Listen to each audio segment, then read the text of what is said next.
Ay, hoş geldin. Dən çox bayraq, xoş gəlin. Mən görmək istəmirəm səni.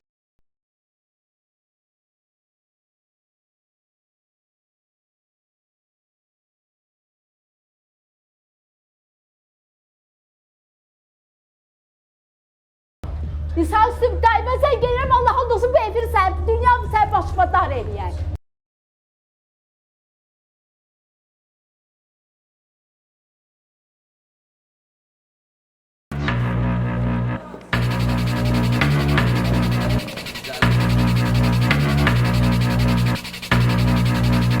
Niye istəmirsən ki, xoş gününü görsün? Qısqanır sənin Ailə xanım. Hər şey pula bağlı deyil, xoş qədəm xanım. Qardaşım rəhi sağ olanda, o vaxtı. Sağ olanda. Bir dəqiqə, xahiş edirəm. Bir dəqiqə. Əllərini. Bəli. O vaxtı qardaşım sağ olanda ona pul verirdi, uşağıma baxdırırdı. Bilmək istəyirsin sən.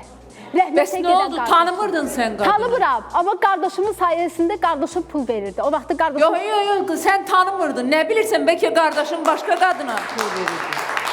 Bəlkə Nailə xanım deyildi. Başqa xanım idi. Sən nəyə görə yalan danışırsan? Başqa xanım ola bilməz. Bəs, qız, sən... Bizə şirvan verirdi diye. Yox, sən nə demək istəyirsən? Sən demirdin o qadını tanımıram. Tanımıram. Amma... Sən... Yox, sən necə yəni Nailə xanımdır? Niyə yalan danışırsan? Yalan danışmıram. O vaxtı Şirvanın dövründə qardaşım ona pul verirdi, baxdırırdı uşağı. Ay, bir dəqiqə. Xahiş edirəm, mən bilirəm nə deyir. Xahiş edirəm, dostlar, mən bilirəm o nə deyir. Bir dəqiqə. Sən deyirsən ki, bu qadını tanımıram, düzdür? Düzdür. Sən indi şər atırsan ona ki, qardaşım ona pul verirdi. Tanımadığın qadına, tanımaya. Sənin əlində faktın var o Nailə xanımı idi. Xeyr. Bəs onda niyə şər atırsan? Xahiş eləm efirdən çıxardım da onu. Niyə çıxardın? Mən sənə xahiş edirəm də dostlar. Mən o qədər xahiş eləyirəm, deyirəm ki.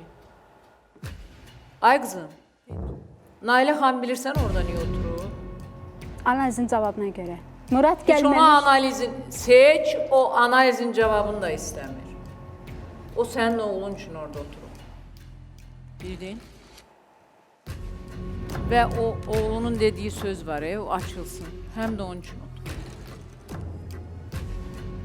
Bildin mi? Açılsın da, nə deyil.